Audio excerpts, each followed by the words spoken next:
Hi everyone, welcome back. You join me here in Cornwall because tomorrow I'm running the Arc of Attrition 100-mile race and I'm just getting all my stuff ready to go and register. So I thought I might as well show you sort of like a get ready with me winter ultramarathon edition. So yeah, I'll just talk you through all the kit that I'm taking, all the mandatory kit, and then some other bits and pieces, shoes, tech, and all that stuff. So if you're doing it next year or if you've got another sort of winter ultra, then this might help you in the future. Let me just pop you down here.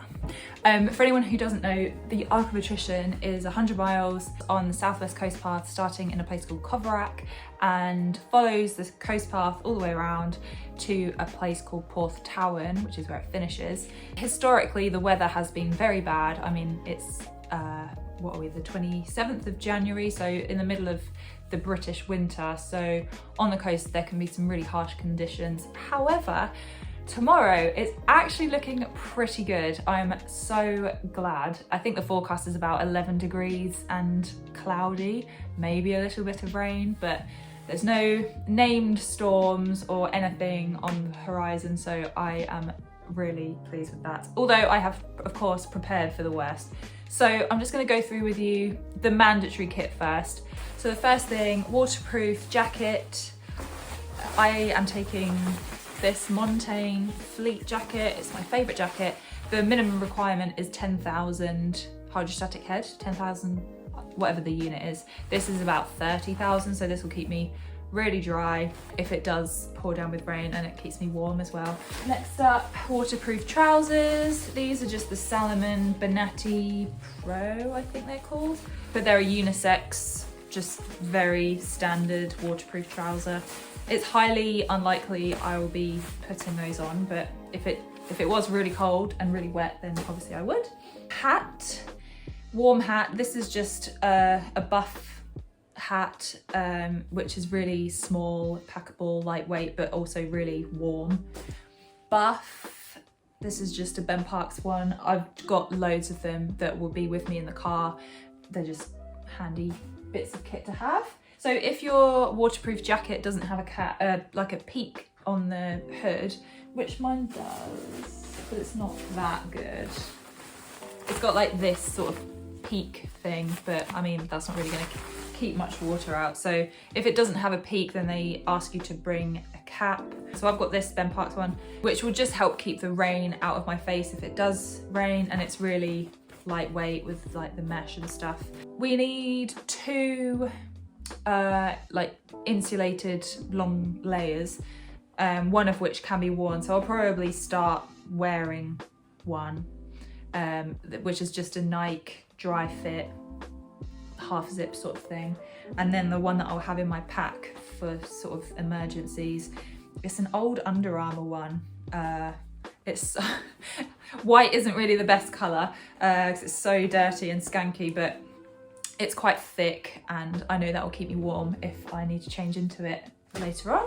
Leggings, I've just got some 2XU ones. Amazing thing actually, well, this isn't that interesting, but I thought I'd share with you anyway. I got a hole in these in the seam, and they're my favourite leggings. I wear them all the time, and I was like, oh, I'm gonna have to throw them away or get some new ones. I took them to a dry cleaners, and they patched up the hole for £2, and now I can wear them again and again and again. So, top tip there: reduce, reuse, repair, whatever the phrase is. Next up, we need 2 pairs of gloves, a liner glove and some waterproof gloves. So I've just got these seal skins for the waterproof ones, and then just some sort of really basic, these are just New Balance thin liners to go underneath. My hands get really warm, generally speaking, so I don't think I'll actually need to use them, but they're there just in case. Now with head torches and lights, we need to have 2 head torches and then spare batteries for both. So I've got this, which is the Petzl Neo Plus, and then a spare battery for it, which is just the back red bit, which is actually charging at the moment. And then for my backup head torch, I've got another Petzl, but just slightly less good. And then the backup battery for that here. Phone and waterproof case. I'm just taking my iPhone. Oh, I'm filming on it, which is waterproof, but they say to put it in a case. So I've just got this one from Harrier.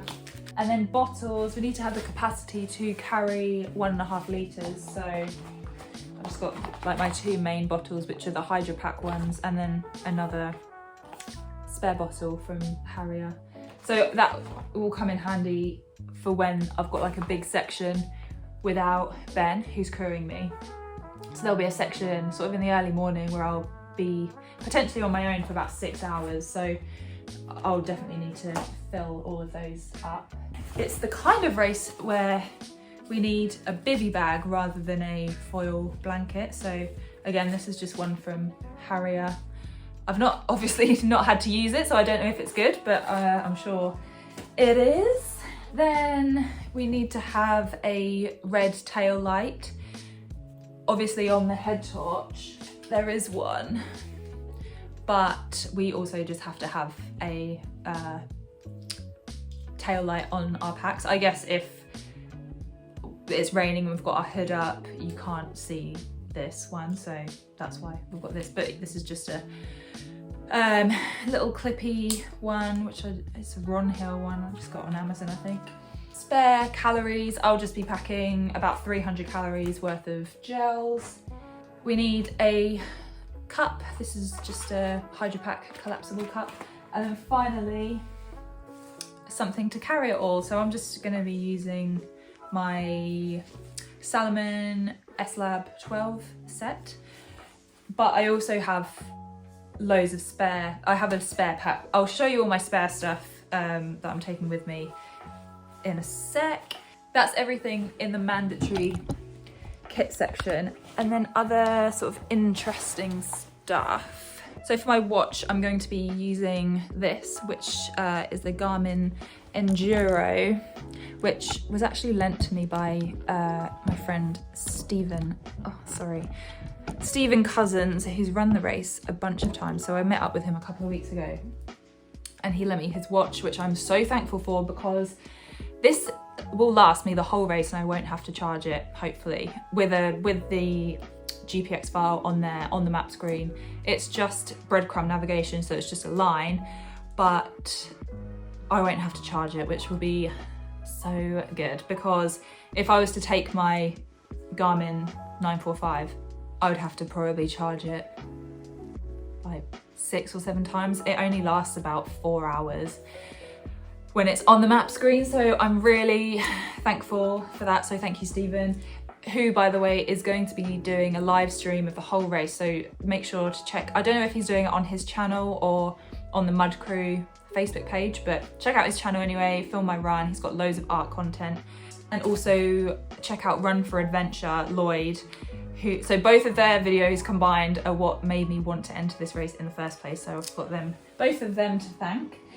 And then the other thing, I'm probably just gonna take this little charger thing with a watch cable just in case, and a phone cable. And then finally, I've just made myself a little first aid kit with some plasters, some antiseptic wipes, some bandage, some toilet paper, some paracetamol, salt tablets, and some cash, just in case. There's no first aid kit on the mandatory kit list, but for my own peace of mind, I just quite like to have that in there.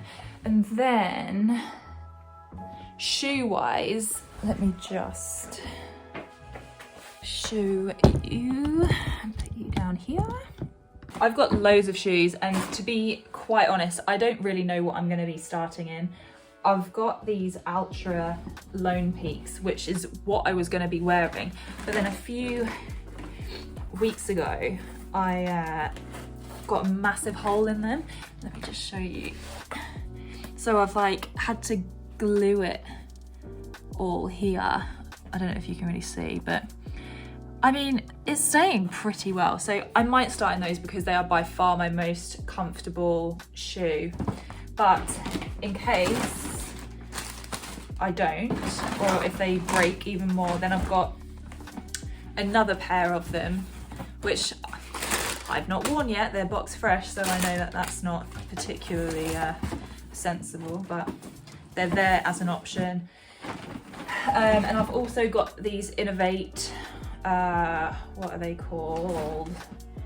X-Talent Ultra 260 version 2, which are super grippy, as you can see. The only issue is they're a tiny bit too small on one of my feet because I've got one foot that's a whole size bigger than the other. So yeah, I don't know what to do about that. I don't know whether to start in these knowing that I won't be able to change into them because my feet will have swollen up more and I won't be able to get into them. I feel like I'm really organised and prepared for this race, yet my shoe choice is still sort of up in the air. But that's life. And then I've got a load of other shoes just in case. So I've got my Nike Trail 2s, which are like my favourite trail shoes, but they have no grip. But maybe towards the end of the race, when I'm really tired, I might change into those. Or there's a road section for about 8 miles, so I could change into those then. I also have a pair of road shoes, which are actually a size bigger than my normal shoes, so I could change into those as well. And I also have another pair of Ultra Lone Peaks, but in a size up, but I also haven't used those before, so they're actually in my bag, ready to be sent back to the manufacturer because I thought they were too big. But then Ben was like, oh, you might want to change into them later on if your feet are really like swollen up. So I was like, okay, I won't send them back yet just in case. And then I've got this big tub of just all of my spare stuff. So I've pretty much got spares of everything.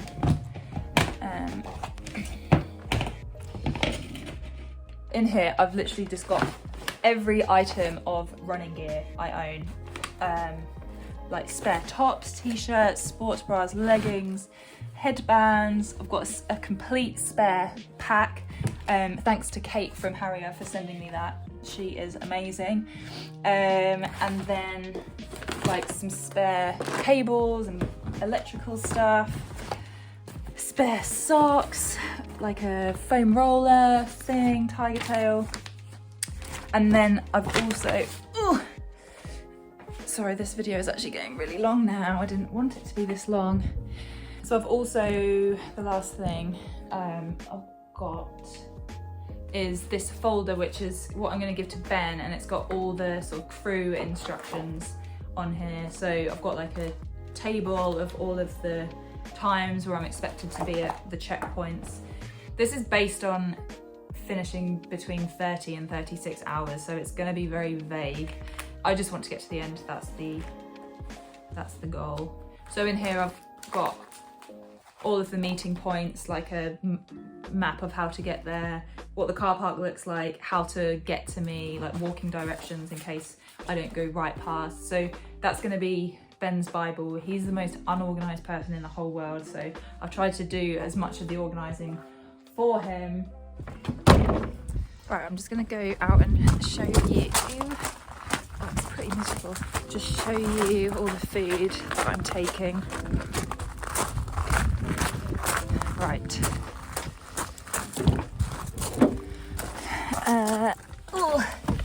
Oh my god, the car's such a mess. Hang on, let me see if I can put you down here. Okay, welcome to our tiny car, our little crew vehicle. So as I say, Ben is going to be crewing me throughout the race. So there are 4 major checkpoints, which are sort of around 20-ish miles apart. And they're big checkpoints with loads of hot food. They sound amazing. So I can't wait to check those out. But in between then, Ben's going to meet me along the way to give me, so I can refill my drinks, get any snacks that I want. So I'll just quickly show you some of the stuff that I've got. So fluid wise, I'm mainly gonna be having water mixed with Tailwind. So I'll probably have 1 bottle of water, 1 with Tailwind, and then when I come back to the car I'll probably have a cup of Coke. Then some other bits I've got, these Lucho Delitos, they're like sugar, sort of like guava blocks. They're so nice, I love them.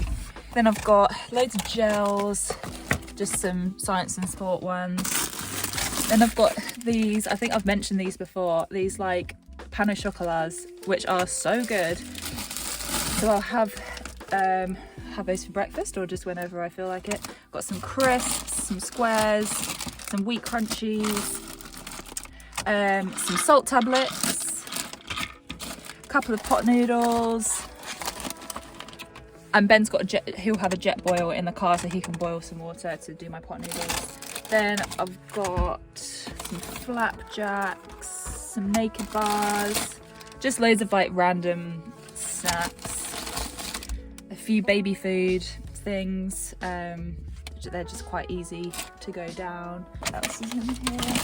Some Capri Suns, some pretzels, dried apricots, these like things of malt loaf which are really nice. And yeah, I've just like got a big range of different stuff because I have no idea what I'm gonna fancy, what I'm gonna want. So hopefully, well, all of this stuff is stuff that I've had before, so it should all be fine, and I'll just see what I fancy when I get to the car. So yeah, that's everything really.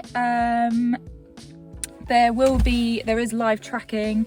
I'll put the link to the tracker down in the description, so if you want to live track me, then that would be cool.